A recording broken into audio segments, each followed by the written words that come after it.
Dating stories, real talks, no filter. Where is my man? And where is Cupid? I'm ready for a romance. En 2 ans et demi, j'ai fait 51 dates. Et à l'ère du modern dating, je vais tous vous les raconter.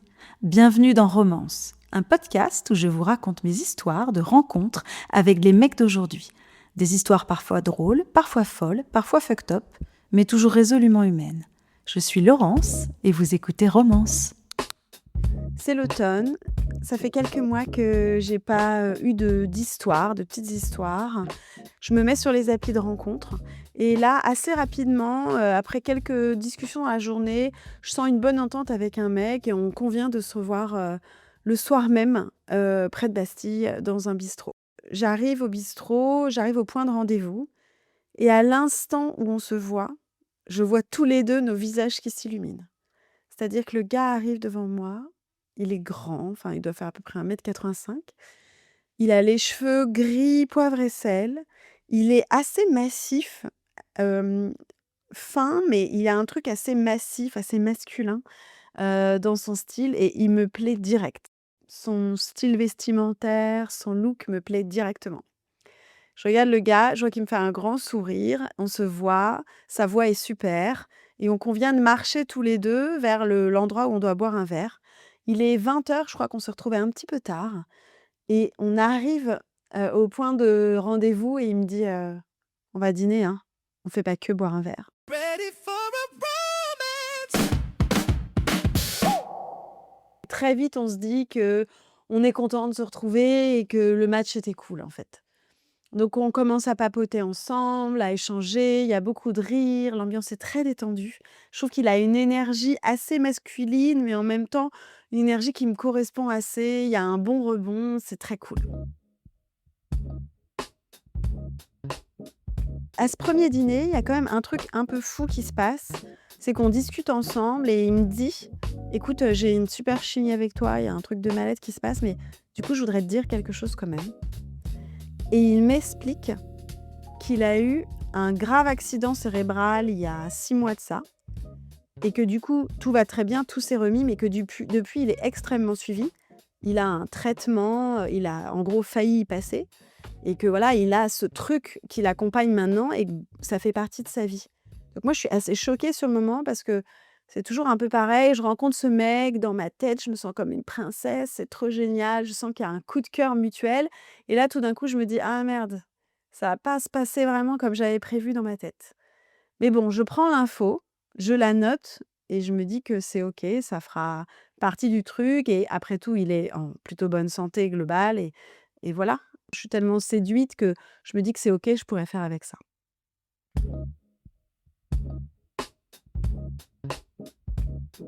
La soirée se poursuit très tard. Notre dîner s'étend vraiment dans la soirée. On a un peu de mal à se quitter. Il me raccompagne chez moi. C'est très cool. Et on convient de se revoir un petit peu plus tard. Il s'avère que j'avais très envie d'aller voir Edmond au théâtre et j'avais des places pour quelques jours plus tard. Et du coup, on convient d'y aller ensemble tous les deux et d'aller au théâtre ensemble. Donc on a rendez-vous le lendemain, on va au théâtre. La pièce est super, on passe un très bon moment. Ça finit un petit peu tard et on va dîner après ce théâtre dans un resto, ces fameux restos qui servent toute la nuit tous les deux. Donc on passe un super moment, on dîne ensemble, c'est très cool. Il y a une ambiance un petit peu plus dans la séduction. En plus, il est tard, il doit être quelque chose comme minuit, on mange une côte de bœuf.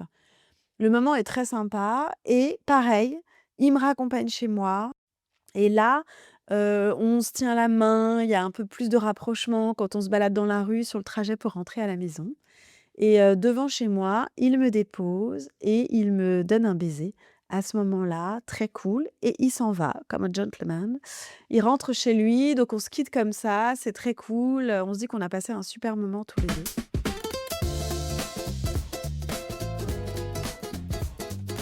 On convient de se revoir en fin de semaine. Donc je crois que le vendredi qui suit ce théâtre de début de semaine, on se voit tous les deux. Et là, cette fois-ci, le rendez-vous est donné chez lui. Donc moi, je suis hyper contente d'aller chez lui. Il habite en banlieue proche de Paris. C'est une chouette soirée, il a préparé l'apéro, il a aussi moi je bois pas d'alcool, donc il a choisi, un apéro sans alcool. Il a tout préparé, on passe une super soirée, on joue même à un jeu tous les 2, qui s'appelle le Sudoku, que je vous conseille, qui est très drôle. Donc on joue à ce jeu ensemble, on passe vraiment un super moment et on se rapproche. On passe, la nuit tous les 2. Moi je dors chez lui et c'est un moment très, très chouette, hyper cool. Il y a toujours cette même entente chez lui. Je me revois le lendemain matin en pige, attendre qu'il fasse le café, le thé, c'est un moment très cool. Il y a aucun malaise entre nous, c'est hyper fluide et ça, c'est très agréable et en même temps très jovial, très joyeux. Ce matin-là, il me dit: «Attends, je vais aller chercher les croissants». Donc il quitte l'appartement, il va pour chercher les croissants. Je trouve qu'il met un peu de temps et au moment où il revient, il me dit: «Putain, ma carte s'est fait avaler, quoi». Donc il me dit: «J'avais des espèces sur moi, je suis passée à la boulangerie, mais ma carte s'est avalée» et je lui dis: «Bah, OK, pas cool, ça arrive, mais bizarre, tu appelles ta banque». Bah oui, il me dit: «C'est le week-end, donc ça va être un peu la galère». On prend quand même notre petit déj, du coup, on passe un bon moment. Je m'apprête à partir, je m'habille et lui, je crois qu'il doit aller voir ses parents, qui habitent sur Paris à ce moment-là et il me dit, «Du coup, j'ai pas ma carte, tu pas 20 balles à me filer, histoire que je puisse me déplacer, prendre un ticket pour aller voir mes parents et cetera?» Donc ce moment, ça me fait un peu chier. Je me dis: «Putain, c'est ma première date, il fallait pas que je me retrouve à lui filer 20 balles». Et donc bon, je regarde et par miracle, j'ai des espèces sur moi et je lui file ces 20 balles. Il me dit: «Bien sûr, je te les rends, pas de souci, juste le temps que je gère ma petite galère du week-end, quoi». OK, très bien. Notre prochain date qui arrive assez rapidement, c'est un date au cinéma, donc on va au ciné tous les 2, près de chez moi. On a rendez-vous. Il, m'invite, au ciné. Il me dit: «Bah, attends, tu m'as filé 20 balles, je te paye le ciné». On passe une super soirée tous les 2. Il vient dormir à la maison. Le moment est ultra cool. Le lendemain, on est en télétravail tous les 2. Il me dit: «Ça te dérange pas? Je reste en télétravail avec toi, comme ça on peut déj ensemble, on passe un moment cool». Je trouve ça hyper sympa. Je vois ce gars, que je trouve canon, avec qui je m'entends hyper bien. Je passe des chouettes moments, qui télétravaille dans mon salon et j'avoue, je trouve que c'est hyper sympa. On discute, tous les 2 à la cette fameuse pause déj. On parle ensemble et il me dit: «Écoute, je voulais te dire quelque chose. J'ai une situation de vie qui est un peu compliquée. Les antécédents avec la mère de mon enfant sont assez conflictuels et en fait, elle a accumulé une tonne de dettes après qu'on se soit séparés, mais comme on était encore mariés, moi, je suis redevable de tous ces crédits. En fait, il y a eu des tonnes de crédits qui ont été pris et je me retrouve, aujourd'hui, je suis fichée Banque de France. En fait, je dois un truc genre, il me sort un chiffre fou, genre 40 000 € ou 90 000 €, enfin un prix fou et il me dit en gros, «Je suis coincée parce qu'aujourd'hui je suis dépendant de ça et je me retrouve à devoir régler toutes ces dettes et je suis interdit à la Banque de France». C'est pour ça que c'était un peu galère ma carte, je peux pas du tout être à découvert, les conditions, lorsque c'est le cas, sont assez strictes. Ça me fout un peu un coup sur le moment, je me dis: «Ah ouais, ça enlève un peu de charme au personnage». C'est un peu une casserole, comme dirait l'autre. Je me dis: «Bon OK, on va faire avec». Ça fait partie de lui. Après, il a un super job, il a un très bon poste. Donc c'est vrai que je me dis: «Bon OK, c'est une galère de vie, ça fait partie de sa vie. C'est pas grave, on va faire avec ça». Notre petite histoire se continue, il y a une petite galère, c'est qu'en fait, on s'est rencontrés, je pense, en période de vacances scolaires et en fait, ce qui se passe, c'est que les rythmes de garde sont complètement différents. Nos dispos, c'est genre juste le lundi, une fois par semaine. On n'a pas de week-end en commun, à moins qu'on fasse garder nos enfants ou situation exceptionnelle. Donc en fait, c'est un peu la loose parce qu'on a peu de temps pour se voir. L'histoire avance, il se projette avec moi, il me parle souvent de sa famille, de ses parents, il partage beaucoup de choses sur ses enfants. Enfin vraiment, on sent qu'on partage nos quotidiens et que même si on se voit pas, on arrive à garder du lien, à avoir des petites conversations un peu mignonnes, un peu sexy, Il y a un truc qui se passe entre nous qui fait qu'on a un lien que je trouve assez, assuré. On se pose pas trop de questions, je me pose pas trop de questions et je profite du moment présent. Il y a juste quelque chose qui commence à arriver doucement, à l'approche des fêtes, c'est que lui, il a l'air plus préoccupé par tout ce qui se passe en ce moment autour de lui, niveau boulot, niveau personnel, niveau famille, niveau santé. Il y a pas mal de choses qui se passent et je reconnais, ça l'habite un peu plus et quand on se retrouve tous les 2 allongés dans le lit, En fait, il y a beaucoup moins de rapprochement, mais il y a beaucoup de discussions. J'ai l'impression qu'il s'allonge sur le divan du psy, en fait. Il me parle beaucoup, il est pas d'humeur à se rapprocher, il a besoin de parler des problèmes et ce que je peux comprendre, en fait, je me dis: «Bah, c'est OK, bon, il y a des soucis». Mais je sens que ça prend une part et que, il a besoin d'une oreille, il a besoin d'écoute à ce moment-là. Ça fait que quelques mois qu'on est tous les 2 et je me dis: «Bon, bah, OK, voyons comment la suite se passe».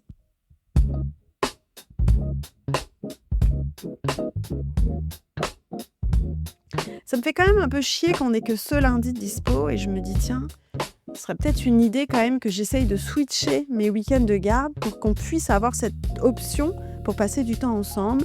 Notre histoire est cool, nos moments sont sympas, ça engage à rien. Ça veut juste dire qu'il y a cette option qui s'ouvre si on a envie de passer du temps ensemble le week-end, se voir le week-end plus que le lundi soir en plein début de semaine avec tous les restos qui ferment à 21h02.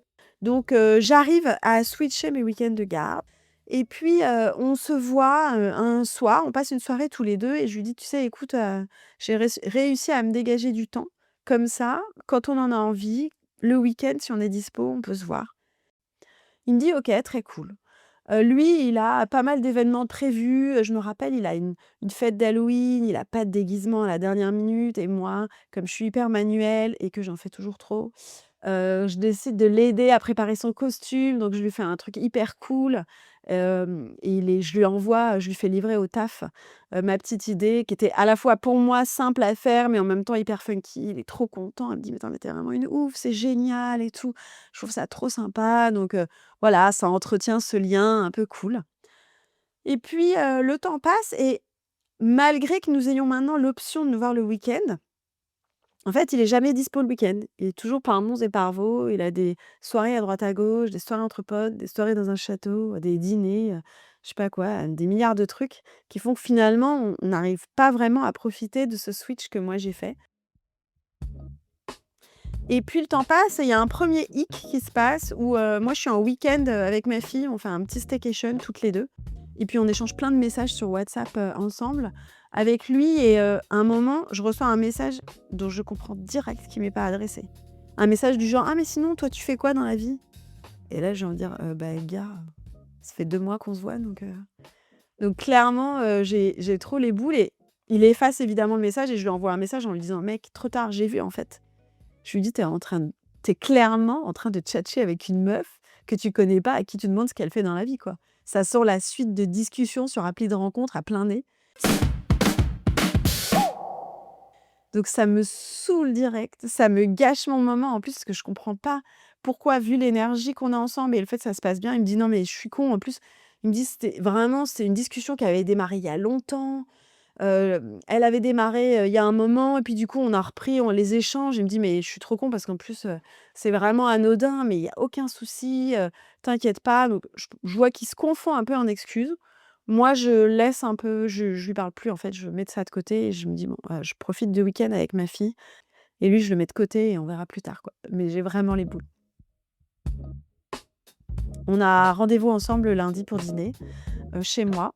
J'ai prévu de lui régler son compte à ce moment-là. Parce que ça m'a vraiment saoulée et évidemment, il arrive avec un énorme bouquet de fleurs, pour s'excuser, avec son charme habituel, sa virilité et et voilà et évidemment, je suis trop contente de le voir. Ce qu'on avait prévu ce soir-là, c'était d'aller faire les courses ensemble et de se faire un petit dîner à la maison. Et en fait, quand il arrive, il me dit: «Vas-y, j'ai la flemme qu'on sorte, on est si bien chez toi, ça te dit pas, on se fait une assiette de pâtes et basta, quoi». Je percute pas tout de suite, mais je me rends quand même compte que en fait, c'est parce que c'est la fin du mois qu'il a pas forcément les thunes pour qu'on sorte faire les courses et du coup, on fait une assiette de pâtes avec ce qu'il y a à la maison. Je me rends pas compte tout de suite. Le dîner est charmant, on passe un excellent moment ensemble. Il y a quand même un moment où il soulève le point que ça l'a un peu fait flipper, cette histoire de changement de week-end. C'est la raison pour laquelle il était pas vraiment dispo et il me dit: «Mais j'ai pas envie que tu organises ta vie autour de moi». Ce à quoi je lui réponds que c'est évidemment pas du tout le sujet, qu'il s'agissait juste de nous donner plus d'options à tous les 2 puisque notre histoire avait l'air très cool et qu'en aucun cas, il s'agit d'organiser ma vie autour de lui. Ma vie, elle est déjà chargée et bien occupée et je nous donnais juste l'occasion d'avoir des plus de loisirs tous les 2. Mais, il m'évoque quand même que, mine de rien, ça l'a un peu stressé, un peu refroidi.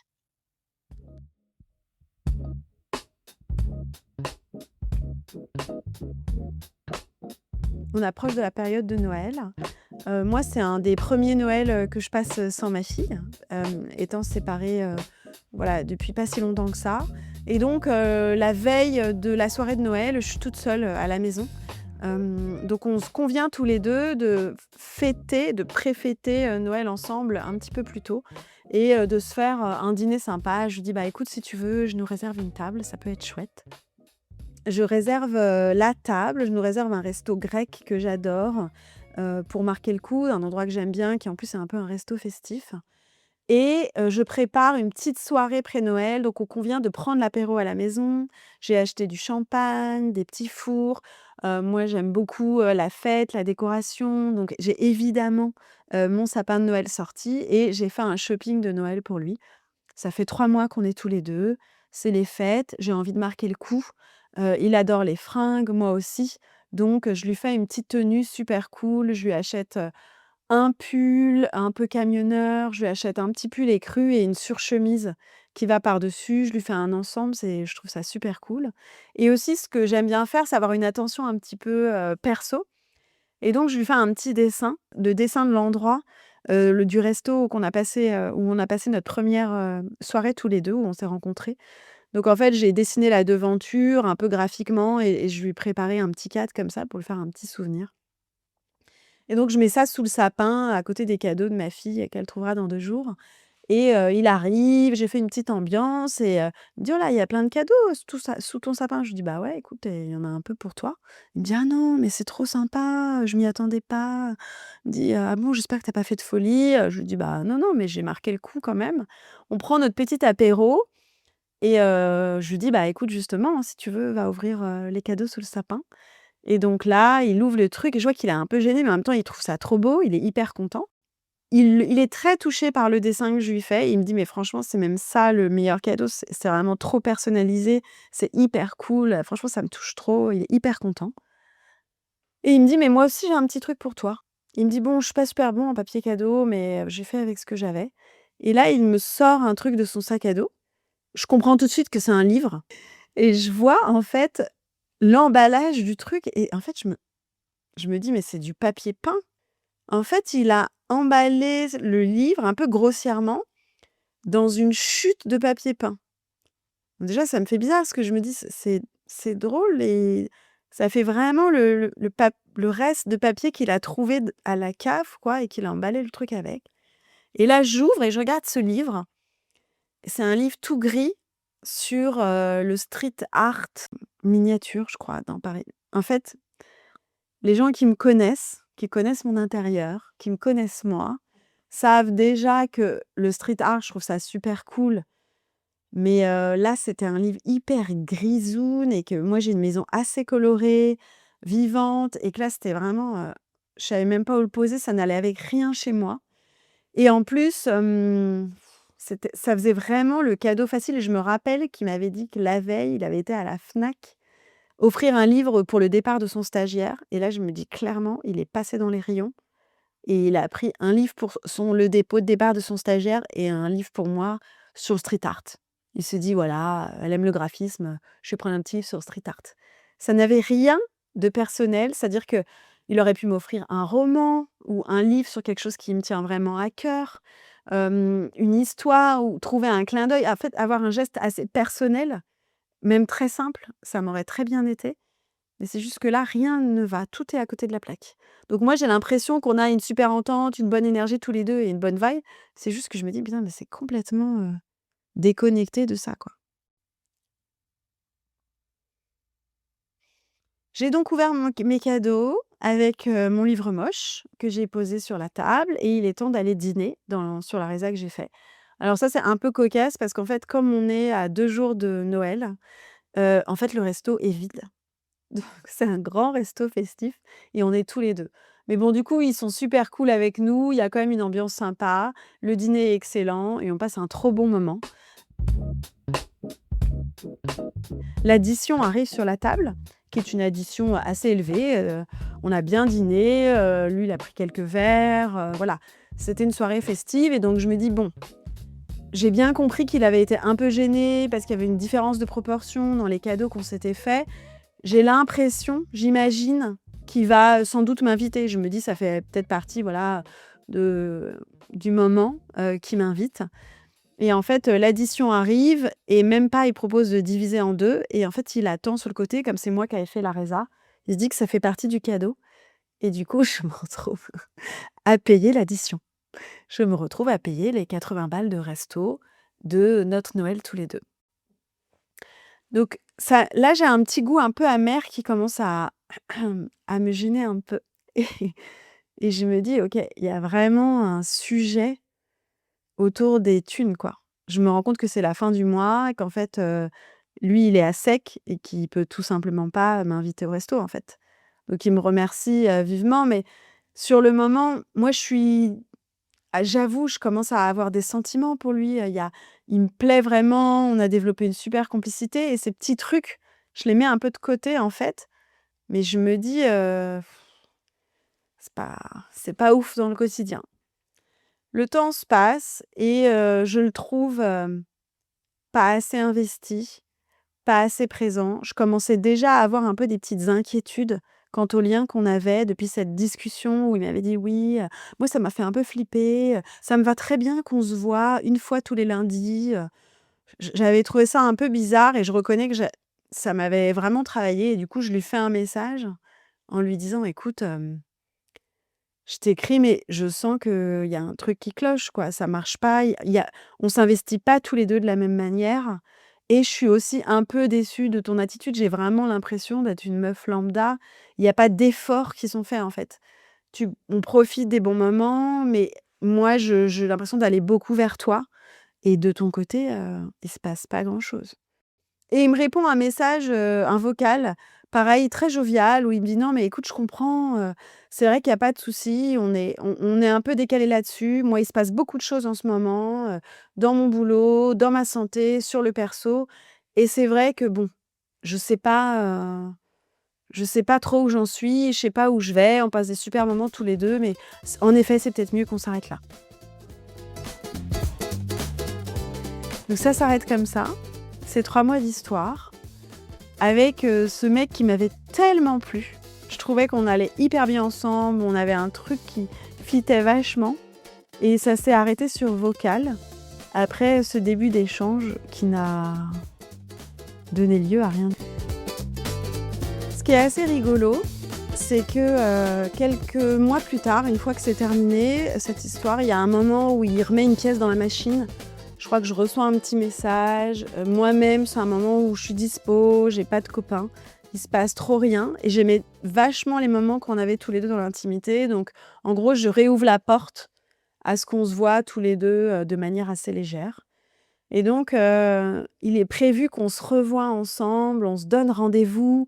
Il me dit: «Tu sais quoi? J'ai un dîner, je quitte le dîner tôt, j'arrive chez toi à 22h, tu m'attends, on se retrouve, je serai là» et cetera. Donc il y a tout un petit scénario qui se met en place, hyper sympa et je trouve ça hyper cool et ça correspond bien à voilà, l'énergie qu'on s'est fixée tous les 2. Il arrive à la maison comme prévu, je l'attends et là, on se retrouve, on se reconnecte, on s'embrasse et cetera et très vite, je sens que ça va pas marcher, quoi. Ça ne fonctionne pas. Il est pas en forme, ça ne marche pas.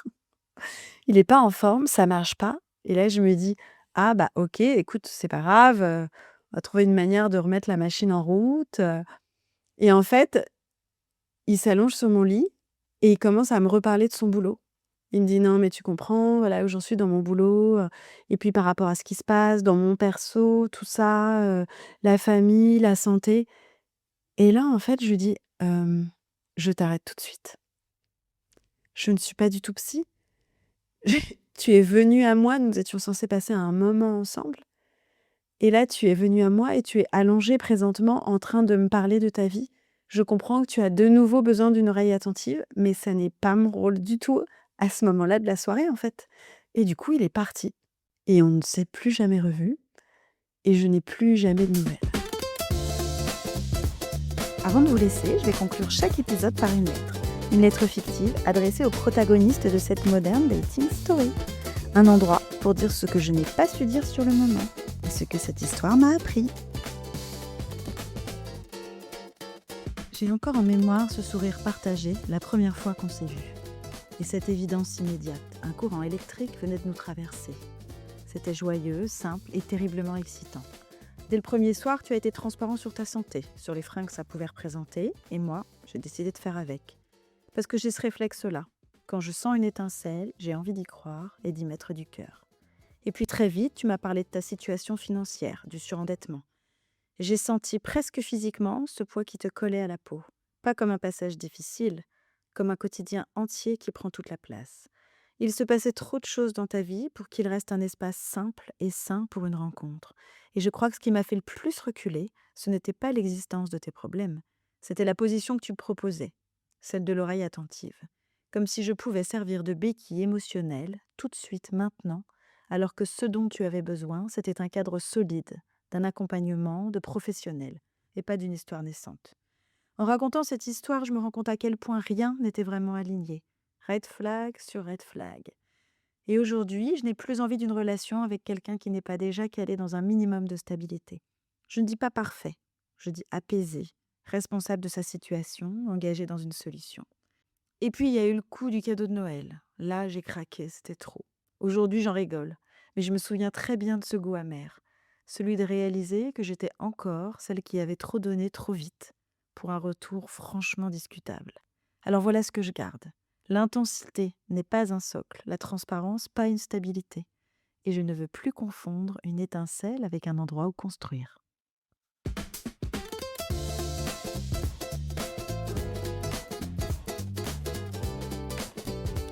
Si l'épisode te plaît, abonne-toi sur ta plateforme, mets des étoiles, des cœurs, un commentaire. Vraiment, ça aide.